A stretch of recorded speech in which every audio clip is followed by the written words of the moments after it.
Hello नमस्कार साथियों, कैसे हैं आप। जैसा कि हम सभी जाने साथियों, सीटेट सितंबर की परीक्षा जो होनी है साथियों 6 सितंबर को, उसको लेकर जो है सीटेट की हम लोग प्रीवियस की प्रश्नों को देख रहे हैं, जिसमें चाइल्ड डेवलपमेंट से संबंधित चौथे सेट को आज देखेंगे, जो सीटेट फरवरी का क्वेश्चन पूछा गया था।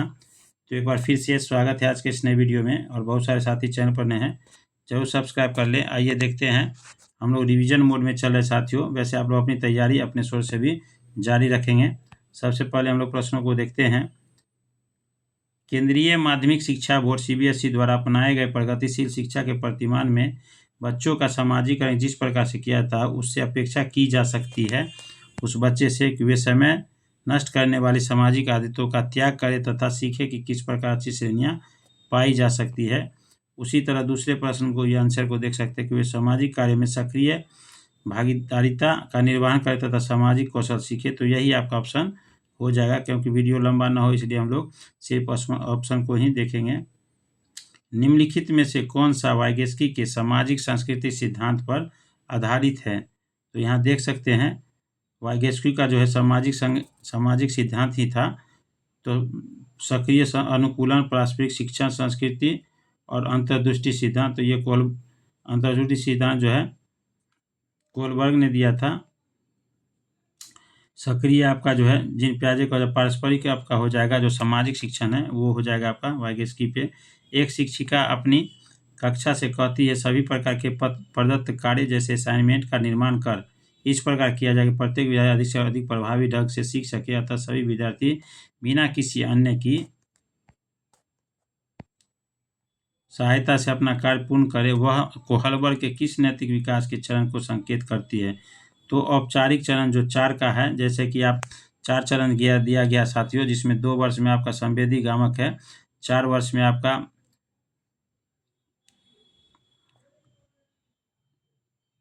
4 वर्ष में आपका दूसरा है, तीसरा आपका 7 वर्ष है, चौथा आपका औपचारिक है। तो मूर्त इसी से चारों जो है, उसमें आपको ये जो औपचारिक दिया गया, जो 7 से 11 का जो वर्ष है, उसमें इस व्यवस्था को आप कर सकते हैं। इसको लेकर दिया गया साथियों। प्रश्न संख्या 4 देखते हैं। 14 वर्षीय देविका अपने आप से पृथक स्वनियंत्रित व्यक्ति की भावना को विकसित करने का प्रयास यह विकसित कर रही है कि, तो स्व ये नियंत्रित, जैसे कि आप देखेंगे क्लास में कई बच्चे बैठे हुए हैं, तो एक बच्चा अपने में ही है और सभी बच्चा शिक्षकों को यहाँ सुन रहे हैं। तो यह स्वलीनता हो गया साथियों। तो इसको स्वायत्तता में कहा जा सकता है। प्रश्न संख्या 5 देखते हैं।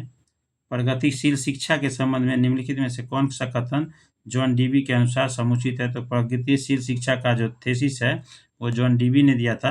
कक्षा में प्रजातंत्र का कोई स्थान नहीं है। तो ये नहीं होगा आपका। विद्यार्थियों को स्वयं और सामाजिक समस्या सुलझाने में सक्षम होना चाहिए। ये प्रगतिशील शिक्षा का है कि आपने कुछ सिखाया, उसका प्रयोग बच्चों ने अपने समाज में किया, उससे अपनी स्थिति को उबारी। भाषा अवबोधन से संबंध है। चलाघात जो अप्रेसिया है, पठन विकल्प जो डिस्लेसिया है, वाक संबंध जो एस्फेसिया है, और भाषाघात जो अस्फसिया है। तो ये आपका भाषा बोधन हो जाएगा।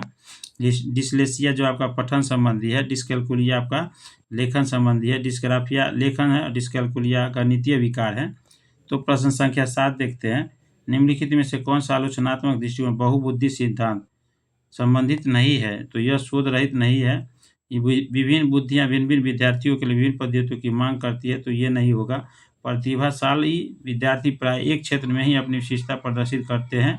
तो ये भी आपका आंसर हो जाएगा साथियों। प्रश्न संख्या 8 देखते हैं। बहुबुद्धि सिद्धांत को वैध नहीं माना जा सकता, क्योंकि विशिष्ट परीक्षणों के अभाव में बुद्धियों का मापन संभव नहीं है। तो ये स्पष्ट हो जाएगा आपका आंसर। प्रश्न संख्या आगे देखते हैं। कक्षा में विद्यार्थियों के व्यक्तित्व विभेद के लाभकारी नहीं है, क्योंकि अध्यापकों के विवेकपूर्ण कक्षा को नियंत्रित करने की आवश्यकता है। तो ये आपका नहीं होगा। हानिकारक है, क्योंकि इसमें विद्यार्थियों को परस्पर द्वंद्व उत्पन्न होते हैं।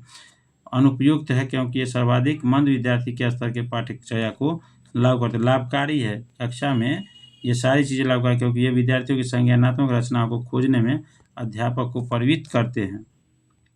प्रश्न संख्या 10 देखते हैं।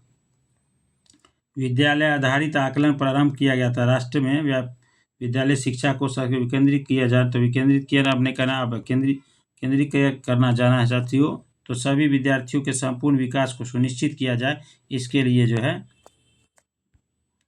विद्यालय आधारित आकलन प्रारंभ किया गया है। प्रश्न संख्या 11, निम्नलिखित में से कौन सा एक अन्य विकल्पों से संबंध है? प्रश्नोत्तर सत्रों को संगठित करना, किसी विषय पर विद्यार्थियों को प्रतिक्रिया लेना, प्रश्नोत्तरी क्विज परिचालित करना, स्व आकलन के कौशल को प्रतिमानित करना। तो यही आपका आंसर हो जाएगा। प्रश्न संख्या 12 देखते हैं, निम्नलिखित में से कौन सा प्रश्न अपने विशिष्ट क्षेत्र से ठीक तरह से मिला हुआ है? तो क्या आपने विद्यार्थियों को उनकी उपलब्धि के बारे में मूल्यांकन है और भी बहुत सारी चीज़ें हैं। तो यहाँ देख सकते हैं चौथा है, जो निर्धारित कीजिए विश्लेषण में कौन सा उपकरण संबंधित सर्वाधिक परिणामों को प्रभावित करता है। प्रश्न संख्या 13, निम्नलिखित में से कौन सी सर्वाधिक प्रभावी विधि है जो आपकी अपेक्षा को पूरी तरह से कर सके और विद्यार्थी भागीदारिता द्वारा सफल हो सके? तो ये यहाँ आप देख सकते हैं, इसका आंसर आपका पहला ही है। आप उनकी सफलता है तो उनकी क्षमता विश्वास को अभिव्यक्त कर सके। निम्नलिखित में से कौन सा विकासात्मक का उदाहरण नहीं है? तो आत्मविमोह, प्रमस्तिघात, पर अविभाज्य तनाव, न्यून अध्ययन सक्रिय विकार। तो यही आपका पर अभिघातक तनाव हो जाएगा। बहुशिक्षण, शास्त्रीय तकनीकें, वर्गीकृत अधिगम सामग्री, बहुआकलन तकनीकें तथा परिवर्तनीय जटिलता एवं सामग्री का स्वरूप निम्नलिखित में से किससे संबंधित है? तो सार्वभौमिक अधिगम प्रारूप, उपचारक, शिक्षण, विभेदी। जैसे ही आपका बहुआकलन आ जाएगा तो विभेदित अनुदेशन आ जाएगा। निम्नलिखित में से प्रतिभाशाली अधिगमकर्ताओं के लिए क्या समुचित है? वे अन्यों को भी कुशल प्रभावी बनाते हैं और सहयोगी अधिगम के लिए आवश्यक है। वे सदैव अन्यों का नेतृत्व करते हैं, कक्षा में अधिक उत्तरदायित्व करते हैं। अपनी उच्च स्तरीय संवेदनात्मक के कारण वे निम्न श्रेणी में पा सकते हैं। यह भी आपका हो जाएगा आंसर। 17 नंबर प्रश्न, विद्यालय में समावेशन मुख्यतः केंद्रित होता है। समावेशन का अर्थ ही होता है सामान्य बच्चों के साथ साथ दिव्यांग बच्चे का समावेशन पढ़ाई। तो विशिष्ट श्रेणी वाले बच्चों के साथ सूक्ष्म अति सूक्ष्म प्रावधानों के निर्माण पर निर्णय किया जाएगा। यही हो जाएगा, केवल नहीं होगा। प्रश्न संख्या 18, बच्चों में सीखी गई निस्सहायता का कारण क्या है? इस व्यवहार को अर्जित कर लेना कि वे सफल नहीं हो सकते, यही गलत है। प्रश्न संख्या 19, यदि एक विद्यार्थी विद्यालय में लगातार निम्न स्तर श्रेणी प्राप्त हो, उसके अभिभावक को उसकी सहायता हेतु परामर्श दिया जा सकता है। वह अध्यापकों की घनिष्ठ संगति में कार्य करे, मोबाइल फोन, चलचित्र, कॉमिक्स पर रोक लगाए। तो रोक लगाने से उसकी मानसिकता छोटी पड़ जाएगी, इसीलिए वही हो जाएगा। निम्नलिखित में से समस्या समाधान को बाधित नहीं करता है। तो ये अंतर्दृष्टि जो है वह बाधित नहीं करता है, मानसिक प्रताड़ना बाधित करता है, दिनदार बाधित करता है। प्रश्न संख्या 21, एक शिक्षिका पाठ को पूर्व पठित पाठ से जोड़ते हुए बच्चों को सारांश लिखना सिखा रहे, वह क्या करे? वह बच्चों को पाठ समझने की स्वस्थ शैली विकसित करने में उसकी सहायता कर रही है, यही आपका आंसर हो जाएगा। प्रश्न संख्या 22 देखते हैं, एक बच्चा मातृभाषा सीख रहा है, दूसरा बच्चा वही भाषा द्वितीय भाषा के रूप में सीख रहा है, दोनों में से कौन समान प्रकार की त्रुटि करते हैं? तो विकासात्मक है, जैसे कि आप देख सकते हैं दोनों की अलग अलग भाषा है तो उस हिसाब से उसकी विकासात्मक हो जाएगी।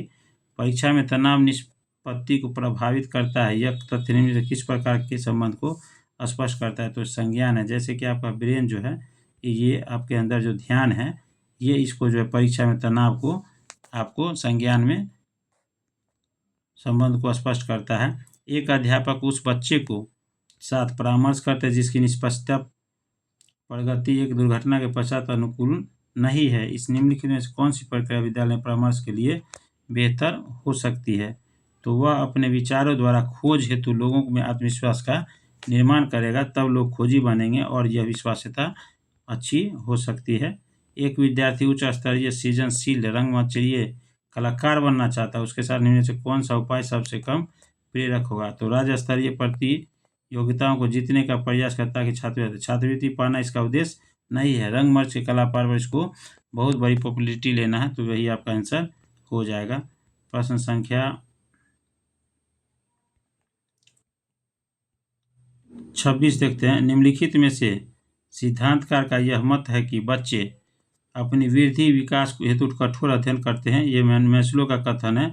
मैस्लो जो है वो मानवतावादी थे, इन्होंने ही अध्ययन दिया था। वाटसन व्यवहारवादी थे, पियाजे संज्ञानवादी थे। निम्नलिखित में से कौन सा तत्व कक्षा में अधिगम में सहायक हो सकता है? तो वो अध्यापकों द्वारा बच्चों की स्वायत्तता को बढ़ावा देना। जैसे कि बच्चे खोजी होते हैं और खोजी प्रवृत्ति के होते हैं, तो उनको कोई प्रश्न दिया जाता है, जैसे 2 और जोड़ 2 तो 4 होगा, ये इसके दिमाग में आता है। इसी से वो थोड़े डिफिकल्ट वर्ड पे ले जा सकते हैं। प्रश्न संख्या 28, परिपक्व विद्यार्थी। परिपक्व विद्यार्थी जो है, परिपक्वता आपके उम्र से जैसे ही आपका युवावस्था किशोरावस्था में आएगा, तो वहाँ परिपक्वता अपने अध्ययन में कभी कभी भावनाओं की सहायता लेते हैं, तो वह विकसित हो जाती है।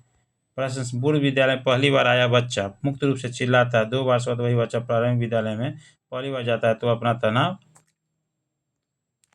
चिल्लाकर व्यक्त नहीं करता, क्योंकि जो वह घर से लेके आता वह वहाँ से छूट गया। इसने जो सीखा उसी को व्यक्त किया। कंधे, गर्दन, मांसपेशियाँ, इस व्यवहारिक परिवर्तन सिद्धांत क्या होता है? तो विकास जो है क्रमिक प्रकार से होता है। जैसे कि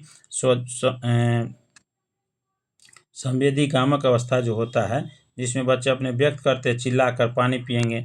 जैसे ही 2 साल से ऊपर 4 साल तक वस्तुओं को अस्थायित्व तो जान जाता है, तो फिर उसके आधार पे वो थोड़ा अपना बोलने लगता है। तो आज का वीडियो इसी पे आधारित है। और आज हम लोग सीटेट फरवरी 24 के CTET को देख चुके हैं। और बहुत सारे साथी चैनल पर नए हैं तो ज़रूर सब्सक्राइब कर लें और अपने साथियों के साथ शेयर कर दें। मिलते हैं एक नए सितंबर 2014 के प्रश्नों के साथ। तब तक के लिए धन्यवाद।